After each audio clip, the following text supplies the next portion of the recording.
Rate of reaction कि किसी reaction की रेट कैसे निकाली जाती है। रेट ऑफ रिएक्शन अभी तक आप लोगों ने देखा था अपीयरेंस और डिसअपीयरेंस देख लिया था कि रेट का जो रेट ऑफ अपीयरेंस है, रेट ऑफ डिसअपीयरेंस है, वो क्या होता है, किस तरीके से आप उसको कैलकुलेट कर सकते हैं, वो देख लिया था। Next time is rate of reaction.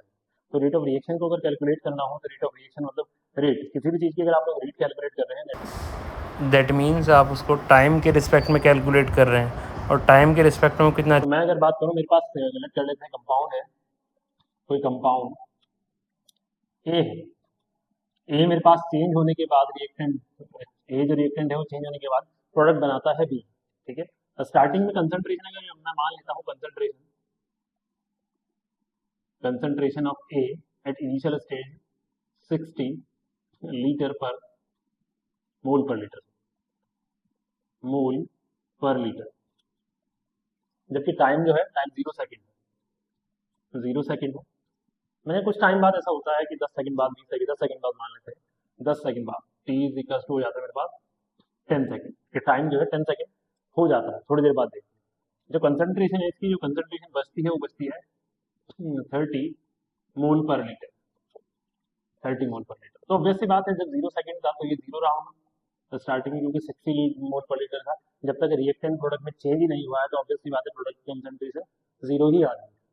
अगर मैं बात करूँ रिएक्टेंट की रिएक्शन सॉरी हाँ, तो प्रोडक्ट की कंसंट्रेशन 10 सेकंड की बात की जाए तो 10 सेकंड बाद बात की जा रही है, तो ऑब्वियस सी बात है अगर ये चेंज हो गया है तो जितना ये चेंज हुआ होगा रिएक्टेंट की कंसंट्रेशन जितना डाउन गई होगी, कंसंट्रेशन ऑफ प्रोडक्ट उतना है इंक्रीज हुई होगी मोल पर लीटर। इस तरीके से हो जाएगा बच्चों।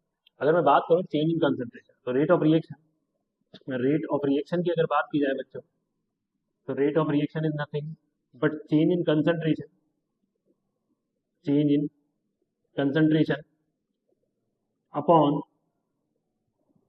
Change in time, change in time, ये हो जाए rate of reaction is equal to the change in concentration upon change in time. अब देखिए कंसंट्रेशन का चेंज देखते हैं बच्चों, कंसंट्रेशन का चेंज कितना हुआ है।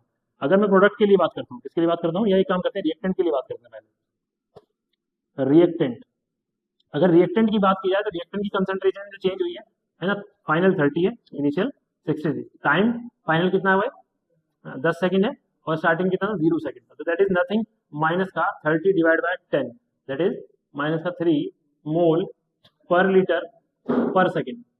इस कंसंट्रेशन में चेंज आ रहा था, that is the rate of reaction कि 3 मोल पर लीटर 1 सेकंड में चेंज हो रहा है, 3 मोल पर लीटर पर सेकंड चेंज हो रहा है। सिंपल सी बात है। अगर मैं बच्चों इसी को प्रोडक्ट के लिए यूज करता हूँ, प्रोडक्ट कंसंट्रेशन, प्रोडक्ट की कंसंट्रेशन अगर देखा जाए है ना, तो change in concentration final concentration कितनी है भाई 30, इनिशियल कितनी थी 0, टाइम फाइनल कितना है 10, इनिशियल कितना था 0, दैट इज नथिंग बट 3 और 30 divide by 3 mole per litre और पर सेकंड, यही तो रहेगा।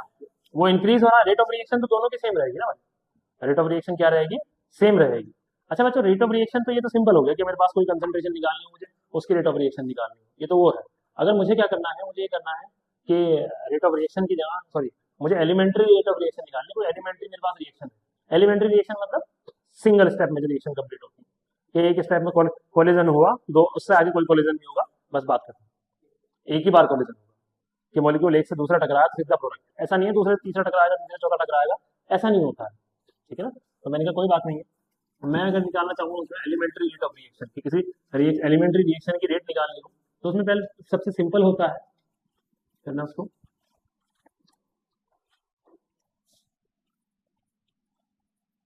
आर ओ आर लिखता हूँ, रेट ऑफ रिएक्शन को आर ओ आर लिख देता हूँ, आर ओ आर किसके लिए, एलिमेंट्री रिएक्शन। कोई एलिमेंट्री रिएक्शन, एलिमेंट्री का मतलब क्या होता है भाई, single step, single step reaction जो सिंगल स्टेप में कंप्लीट होती है। तो इस तरीके में क्या होता है कि मेरे पास मान लेते हैं ए है, ये 2A है प्लस, या प्लस को छोड़ देते हैं 2A, that is B compound बना देता है, क्या बनाता है बी कंपाउंड, या 3B बना देता है, कोई दिक्कत नहीं, 2A कंपाउंड बनाया है 3B। तो इसकी रेट ऑफ रिएक्शन जो बच्चों आर ओ आर निकाली जाती है वो डायरेक्टली प्रोपोर्शनल अगर मैं बताऊं तो ऐसे निकाली जाती है, आर इज इक्वल टू होता है के इंटू ए की पावर 2। अब देखो इसमें क्या होता है बच्चों, ये 2 है, 2 इज द स्टोइशियोमेट्रिक कोफिशिएंट,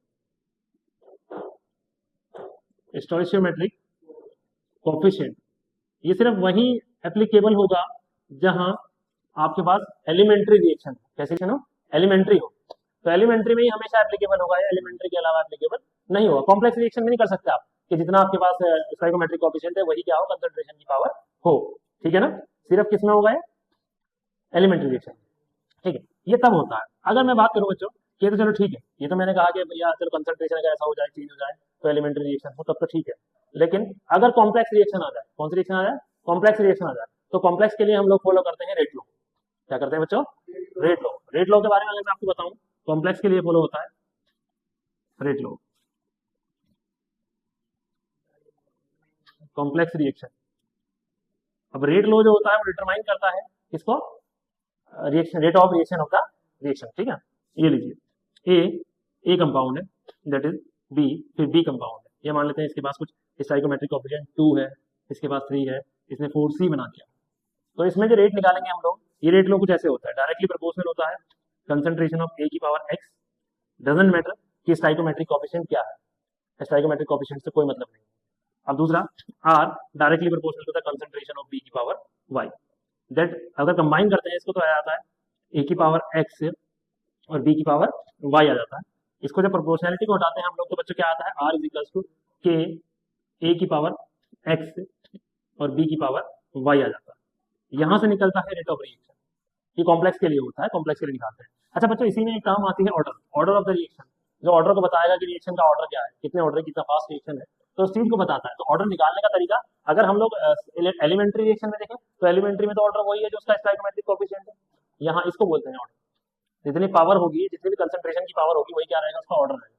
लेकिन अगर कॉम्प्लेक्स की बात करूं तो कॉम्प्लेक्स में एन, इसको बोलते हैं ऑर्डर, ऑर्डर। तो एन इज इक्वल टू बच्चे होता है एक्स प्लस वाई, ये जितना भी एक्स प्लस वाई होगा। फॉर एग्जाम्पल अगर मैं कहूँ आपको कि मेरे पास rate of reaction r is equal to के, ए की पावर 2 है और बी की पावर 0, ए की पावर 2 है और बी की पावर 0 है, तो एन इज इक्वल टू आ जाएगा 2 plus 0, that is nothing but 2 आ जाएगा, ठीक है।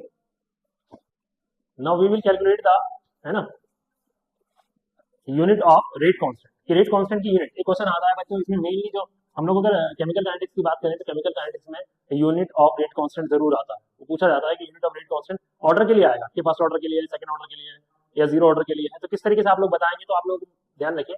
तो मैं आपको एक बताता हूँ, यूनिट ऑफ रेट कांस्टेंट बच्चों, यूनिट ऑफ रेट कांस्टेंट। अगर यूनिट ऑफ रेट कांस्टेंट की बात की जाए तो unit of rate constant is nothing but N, अच्छा सॉरी, कि आर इज इक्वल टू के, ए की पावर एक्स है और बी की पावर वाई है। अच्छा ए और बी क्या है बच्चों, कंसंट्रेशन है, अगर देखा जाए तो क्या है, कंसंट्रेशन है। अच्छा कंसंट्रेशन और रेट क्या है, rate R is equal to होता है माइनस का कुछ भी मान लेते हैं D R upon D T, अगर रिएक्टेंट की बात कर रहे हैं तो ये हो जाएगा, ठीक है ना, तो D R upon D T. अच्छा रेट मतलब, रेट का मतलब होता है मोल पर लीटर, आप लोगों ने भी देखा था, और सेकंड, ये इसकी यूनिट होती है, सिंपल है। चलिए कंसंट्रेशन जो होगा बच्चों, कंसंट्रेशन यूनिट क्या होता है, कंसंट्रेशन मोल पर लीटर हो जाएगी, ठीक है। तो मैं ऐसे लिखता हूँ, मुझे के की यूनिट निकालनी है, के इज द रेट कांस्टेंट, तो क्या ऐसे लिखा जा सकता है, mole per litre into 1 upon second is equals to K mole per litre, इसकी यूनिट भी तो ये रहेगी एक्स, और that is mole per litre की पावर वाई हो जाएगा भाई, ठीक है।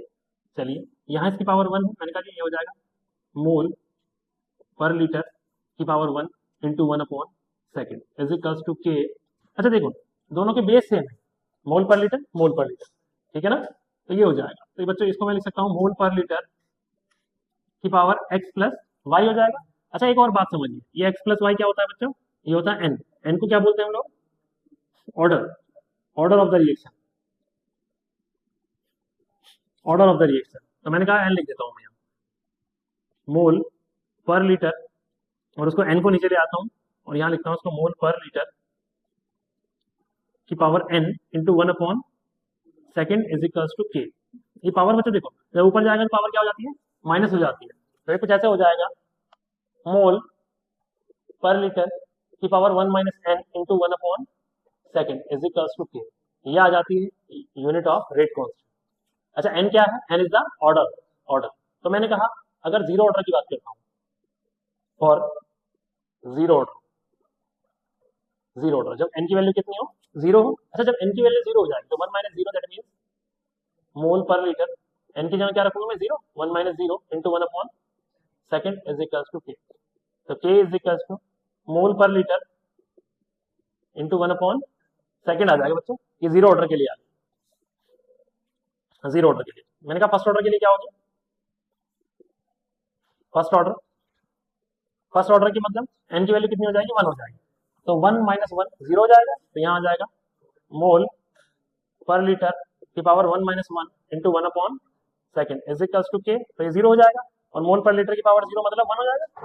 किसी की पावर जीरो होती है तो क्या होता है, 1 होता है। तो 1 upon second is equals to k. तो के की यूनिट जो आ जाएगी बच्चों 1 अपॉन सेकेंड आ जाएगी, या सेकेंड इनवर्स भी बोलते हैं इसको, क्या बोलते हैं, सेकेंड इनवर्स। नेक्स्ट यूनिट की बात की जाए तो नेक्स्ट यूनिट में क्या है, सेकंड ऑर्डर के लिए सेकंड ऑर्डर यूनिट क्या आती है बच्चों, मोल पर लीटर की power 1 minus n into 1 upon second is equals to the k. मैं सेकंड ऑर्डर के लिए निकालता हूँ, सेकंड ऑर्डर का मतलब एन की वैल्यू कितनी आ जाएगी बच्चों, 2 आ जाएगी। तो ये आ जाएगा mole per litre 1 minus 2 into 1 upon second that is equals to k. ठीक है, ये हो जाएगा। मैंने कहा जी ठीक है। तो मोल पर लीटर की power minus 1 into 1 upon second हो जाएगा, ये के इक्वल आ जाएगा। अच्छा, ये पलट जाएंगे क्योंकि सेकंड देखो इनवर्स वाला ऊपर चला जाएगा, वो प्लस में हो जाएगा नीचे। जैसे मैं अगर इसको ऐसे लिख दूं कि मोल इनवर्स 1 और litre inverse 1 into 1 upon second, तो ये ऊपर चला जाएगा, वो नीचे आ जाएगा, तो पॉजिटिव हो जाएंगे ना।